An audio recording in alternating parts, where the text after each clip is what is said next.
दिल्ली में बीजेपी विधायकों के राष्ट्रपति शासन की मांग के बीच यूपी की सियासत में दमखम दिखाने के बाद स्मृति ईरानी इन दिनों दिल्ली की सियासत में सक्रिय है। बीजेपी के अंदर और बाहर के नेताओं के बीच उनकी सक्रियता से दिल्ली में सियासी पारी शुरू करने की अटकलें लग रही हैं कि दिल्ली के मुख्यमंत्री अरविंद केजरीवाल के बरकस ईरानी बीजेपी का चेहरा हो तो बीजेपी को दिल्ली में बूस्ट मिलेगा। तो सवाल यहाँ पर ये उठता है कि क्या बीजेपी स्मृति ईरानी को दिल्ली विधानसभा चुनाव लड़वाएगी।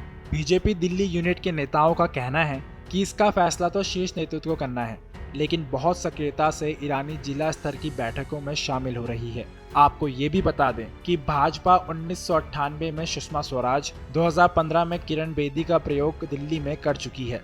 ऐसे में 2024 में स्मृति ईरानी का प्रयोग बीजेपी कर सकती है। करीब 26 साल से दिल्ली के सत्ता से बाहर रहकर दिल्ली बीजेपी के लिए साल 2025 का चुनाव करो या मरो वाला है। बीते 2 विधानसभा चुनाव में भी प्रदर्शन कुछ खास नहीं रहा। आपको ये भी बता दें कि राजधानी दिल्ली में 7 लोकसभा सीटों में करीब 6 टिकट बदलकर अलग अलग इलाकों में पूर्व सांसदों को जिम्मेदारी दे दी गई है। नॉर्थ वेस्ट दिल्ली से बीजेपी सांसद योगेंद्र चंदोलिया ने कहा कि भाजपा के सदस्यता अभियान को लेकर नवीन शाहदरा, करोल बाग, नई दिल्ली, चांदनी चौक, शाहदरा, मयूर विहार और केशवपुरम जिले में स्मृति ईरानी के कार्यक्रम तय किए गए हैं। बीजेपी सूत्रों का कहना है कि सभी जिलों के कार्यक्रमों में सांसदों को भी शामिल रहने के लिए कहा गया है।